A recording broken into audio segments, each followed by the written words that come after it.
Hai Akademia, belajar Pancasila sebentar yuk, bareng aku Deni. Oke Akademia, ketemu lagi dengan Mincas nih. Semoga Sobat Akademia selalu sehat ya. Dan semoga Sobat Akademia tidak bosan untuk sama-sama belajar bareng Mincas. Oke Akademia, pada pembelajaran Pendidikan Pancasila dan Kewarganegaraan kali ini, kita akan membahas tentang hubungan struktural dan fungsional pemerintah pusat dan pemerintah daerah.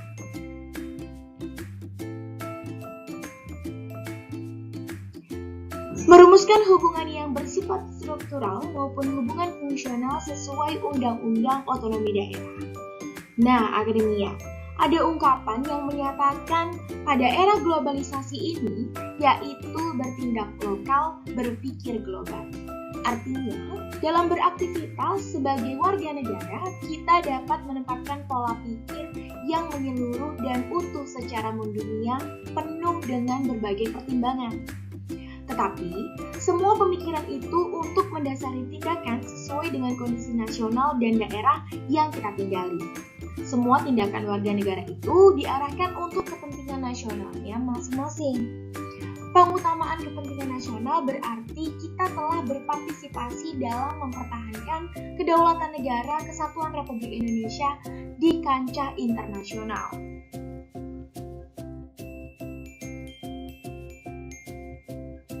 Kepentingan nasional dan kepentingan daerah.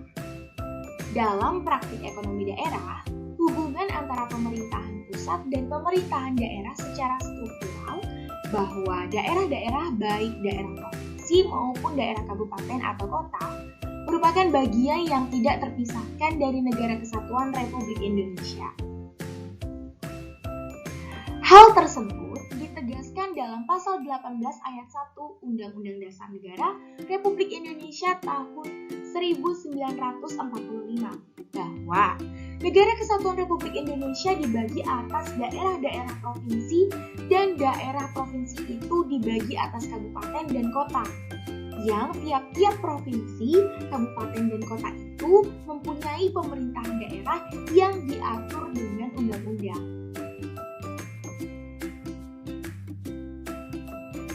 Nah, Akademia, pembagian daerah provinsi, kabupaten, atau kota pada ketentuan pasal 18 ayat 1 Undang-Undang Dasar Negara Republik Indonesia tahun 1945 ditindaklanjuti dengan Undang-Undang Nomor 23 tahun 2014 tentang pemerintahan daerah.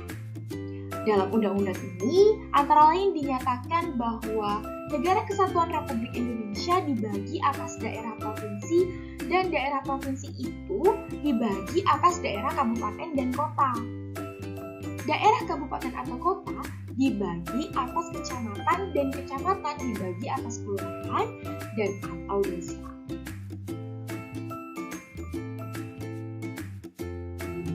Hubungan struktural antara pemerintah pusat, pemerintah provinsi, pemerintah kabupaten atau kota dibagi sebagai berikut.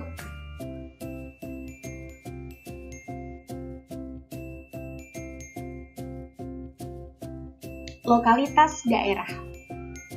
Uraian pembagian kewenangan urusan pemerintahan di atas memberikan kewenangan kepada daerah untuk bertindak lokal sesuai dengan kebutuhannya. Lokalitas daerah menjadi pertimbangan utama, tentu berada dalam koridor persatuan dan kesatuan bangsa dan negara Indonesia.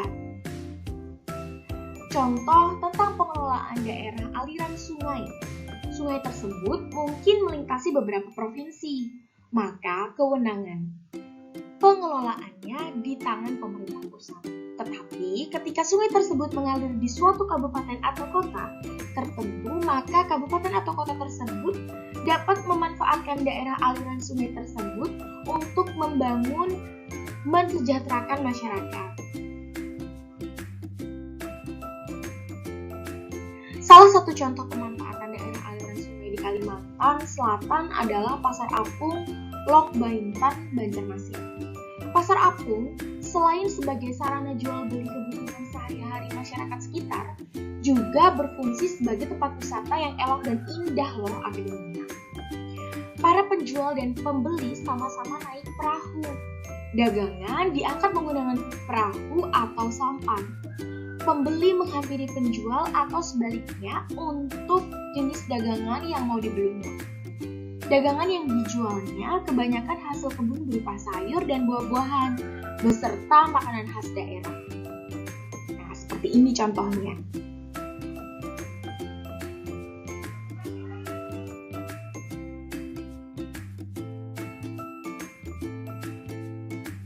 Pengembangan sentra industri.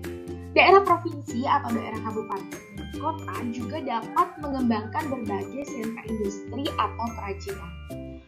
Sumber daya alam Indonesia sangat kaya untuk diolah menjadi barang industri dan kerajinan.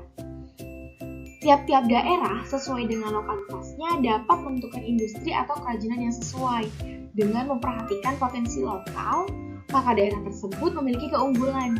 Minimal unggul dalam penyediaan sumber bahan yang digunakan dalam industri atau kerajinan.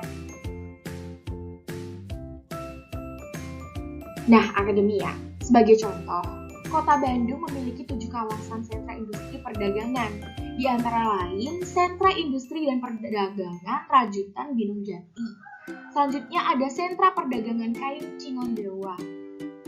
Selanjutnya ada sentra perdagangan jeans Cihampelas, lalu ada sentra industri kaos suci, juga ada sentra industri sepatu Cibaduyut, sentra industri tahu dan tempe Cibutu, dan juga sentra industri boneka Sukamulya Sukajadi. Seperti ini, contoh-contoh dari sentra-sentra industri yang terdapat di Kota Bandung. Oke, akademia, segitu dulu ya pembelajaran kita kali ini. Just mohon izin pamit ya. Sampai ketemu di pertemuan selanjutnya. Jangan lupa di like, komen, dan subscribe.